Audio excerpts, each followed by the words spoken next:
Hi, I'm Constance Jones. It's Tuesday, March 6th, and you're watching The 6 on NBC6. In just days, the county-wide midnight curfew in Miami-Dade will be lifted. This will allow for businesses to stay open after midnight.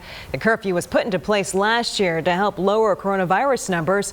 Miami-Dade mayor made the decision after seeing the county's positivity rate go down. She also says it's due to the availability of the vaccine. The county's midnight curfew will end on Monday, April 12th. And starting today, the FEMA-supported vaccination sites across Florida will transition to giving the Johnson & Johnson single-dose vaccine.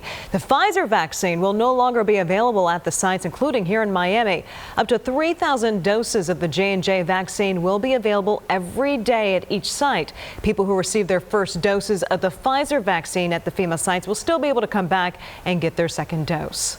Police are searching for a woman who disappeared in South Florida while visiting with her fiancé. 23-year-old Angela Morrissey was last seen on March 28th, and no one has heard from her since. Her fiancé says that he was last with her at Bayside Marketplace. He says that they had a fight and he left on a boat tour without her. But according to Morrissey's mother, the fiancé has changed his story several times. The missing persons report from March 28th says that he was with her at 8 p.m. the night before. At this point, I just don't have a full picture of what exactly really happened between them. How severe was this fight that you all went your separate ways in a strange town? Well, the fiancé left us this statement via text message. It says in part that I understand that the story I told the Miami Police Department and my mother-in-law are different, but I had my reasons for doing so that I don't care to disclose. The truth has been told to both, and that the important thing is just getting her home safe and sound. Well, officials confirmed that there has not been a second wastewater breach in Florida's Manatee County. This comes after reports of that second possible breach was found at the Piney Point Reservoir. The Department of Environmental Protection says the department continues to monitor the one breach that was previously identified. The agency also says that dozens of pumps and 10 vacuum trucks have been deployed to remove about 35 million gallons of wastewater per day. All right, if you lost your job during the pandemic, you might have considered changing careers. It's something one South Florida woman decided to do, and as NBC6's Elena Machado found out, she's not the only one.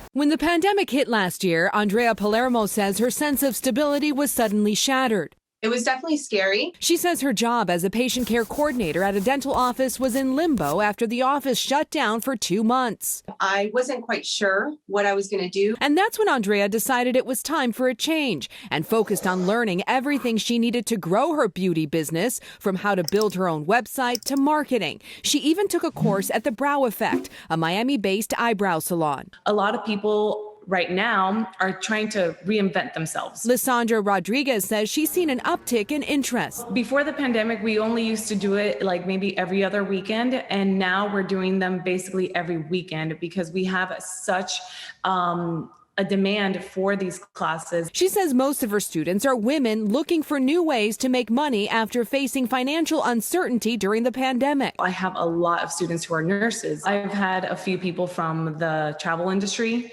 like flight attendants. I even had a pilot. According to a recent Pew Research Center survey of unemployed adults, a third said they were pursuing job retraining programs or educational opportunities. 2/3 said that since losing their jobs, they have seriously considered changing their occupation or field of work. Even as people are dealing with unemployment, even as they're dealing with job loss, they are looking ahead and saying, okay, how do I position myself better for the future? Ravi Gajendran is an associate professor at FIU's business school. This crisis is forced on us when people are out of a job and they begin to reevaluate their choices. It took the pandemic to kind of get you to this point.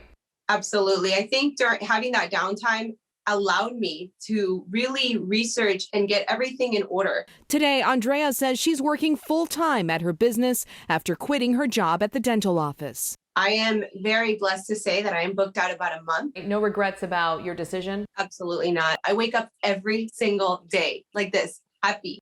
If you've been furloughed or laid off, Ravi says now is the time to invest in yourself, take advantage of online classes, and maybe even try something new. He says you should try using the crisis as an opportunity to explore options you might not have considered before.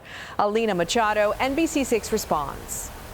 Well, the Baylor Bears are your 2021 NCAA men's basketball champions. The team celebrated its first win for a basketball title in the school's history. Congratulations to Coach Scott Drew and the Bears for that big win. Well, thanks for watching The 6. Remember, you can follow the latest stories online at NBC6.com or by downloading the NBC6 app. I'm Constance Jones.